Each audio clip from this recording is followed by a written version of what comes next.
العلماء، علماء و عوام میں حائل خلیج دور کرنے کی ایک منفرد کاوش۔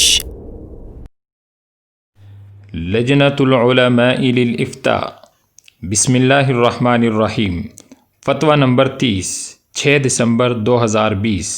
سوال: ایک عورت جو کسی حد تک دیندار ہے، اپنے گھر میں فہم قرآن کلاس اور دروس وغیرہ کا اہتمام بھی کرتی ہے، اس کے شوہر کے غیر محرم عورتوں سے بہت غلط تعلقات ہیں، کیا اس عورت کا اپنے شوہر سے طلاق کا مطالبہ درست ہے، یا کوئی بیچ کا راستہ ممکن ہو تو رہنمائی فرمائیں؟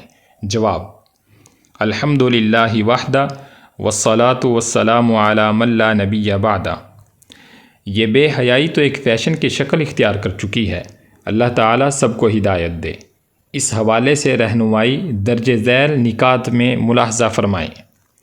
درس و تدریس اور دعوت و تبلیغ ایک بہترین کام ہے، لیکن بعض مرد و خواتین اس نفلی کام میں اس قدر مصروف ہوتے ہیں کہ کئی ایک بنیادی فرائض ہی اس سے متاثر ہونا شروع ہو جاتے ہیں۔ کئی ایک گھریلو مسائل جنم لیتے ہیں جن کا واحد حل یہی ہے کہ اعتدال و میانہ روی کا دامن نہ چھوڑا جائے۔ لہٰذا سب سے پہلے تو یہ خاتون توجہ کریں کہ کہیں ان کی لاپرواہی کی وجہ سے خاوند ان غلط کاموں میں تو نہیں پڑ گیا۔ اگر ایسا معاملہ ہے تو پھر گھر کے کام کاج اور دیگر مصروفیات سے وقت نکال کر اسے ٹھیک ٹھاک وقت دیں حتیٰ کہ وہ صحیح ہو جائے۔ لیکن اگر بلا وجہ حرام تعلقات کی عادت ہے تو اسے سمجھانے کی کوشش کی جائے۔ عورت خود سمجھائے، نہ سمجھے تو اس کی والدہ یعنی خاتون اپنی ساس وغیرہ سے مدد لے، البتہ کسی ایسے فرد کو اس معاملے کی خبر نہ ہو جس کے سامنے راز کھلتا دیکھ کر خاوند مزید سیخ پا ہو جائے۔ اگر اس کو سمجھا کر اصلاح ناممکن ہے تو پھر عورت اپنے گھر والوں سے مشورہ کرے۔ اگر وہ اس کا بوجھ برداشت کر سکتے ہیں تو خاوند کو کہہ دے کہ وہ اس حالت میں اس کے ساتھ نہیں رہ سکتی اور چھوڑ کر گھر آ جائے۔ ہو سکے تو طلاق لینے کی دھمکیاں بھی دے، جس قدر ہو سکے اسے طلاق کے عواقب و نتائج سے ڈرائے۔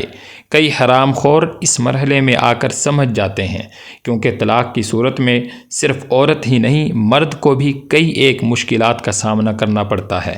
اگر وہ پھر بھی نہ سمجھے تو عورت کو اپنے والدین کے مشورے سے اس بد کردار شخص سے طلاق لے لینا چاہیے۔ یہاں یہ بات کرنا کہ طلاق یا خلا لینا بہت بری بات ہے درست نہ ہوگا، کیونکہ طلاق و خلا کا آپشن شریعت میں ہے تو اسے اس قسم کی آزمائشوں سے نکلنے کے لیے استعمال کرنا چاہیے۔ یہ بات بھی غلط ہے کہ عورت علیحدگی کی طاقت رکھنے کے باوجود صبر کرے، کیونکہ اس قسم کی صورتحال میں صبر کا کہہ دینا آسان ہے، لیکن عملاً ایسی گندگی پر صبر مزید کئی مشکلات و مصیبتوں کو جنم دیتا ہے۔ جو ساری رات دوسروں کی بیویوں بیٹیوں سے محو گفتگو رہتا ہے تو اس کے گھر میں رہنے والی عورت کب تک مکافات عمل سے بچی رہے گی، اور اس بات کی کیا ضمانت ہے کہ وہ گند میں رہتے ہوئے اس کے چھینٹوں سے متاثر نہ ہوگی۔ لہٰذا جہاں ہم اپنی بہنوں بیٹیوں کو عمومی گھریلو مشکلات پر صبر کرنا سکھاتے ہیں، وہیں اس قسم کے حالات میں انہیں مصیبت سے نکالنے میں بھرپور مدد بھی کرنی چاہیے۔ مردوں عورتوں کی آپس میں چیٹنگ اور آنکھ مٹکا یہ ایک وبا بن چکی ہے۔ اس قسم کے کیسز میں حتی الامکان 1% بھی کمپرومائز نہیں کرنا چاہیے۔ اگر عورت خراب ہو تو مرد کی جان چھڑوائیں، اور اگر مرد خراب ہو گیا ہے تو عورت کو اس مصیبت سے نکلنے میں بھرپور مدد کریں۔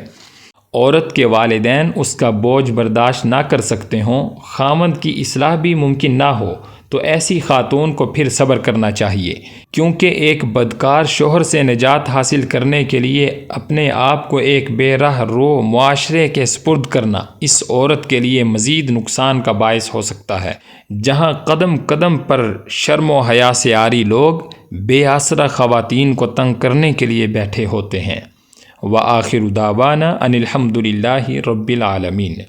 مفتیان کرام، فضیلت الشیخ ابو محمد عبد الستار حماد حافظہ اللہ رئیس اللجنہ، فضیلت الدکتور حافظ اسحاق زاہد حافظہ اللہ، فضیلت الشیخ عبد الحلیم بلال حافظہ اللہ، فضیلت الشیخ جاوید اقبال سیالکوٹی حافظہ اللہ، فضیلت الدکتور عبد الرحمن یوسف مدنی حافظہ اللہ۔ العلماء، علماء و عوام میں حائل خلیج دور کرنے کی ایک منفرد کاوش۔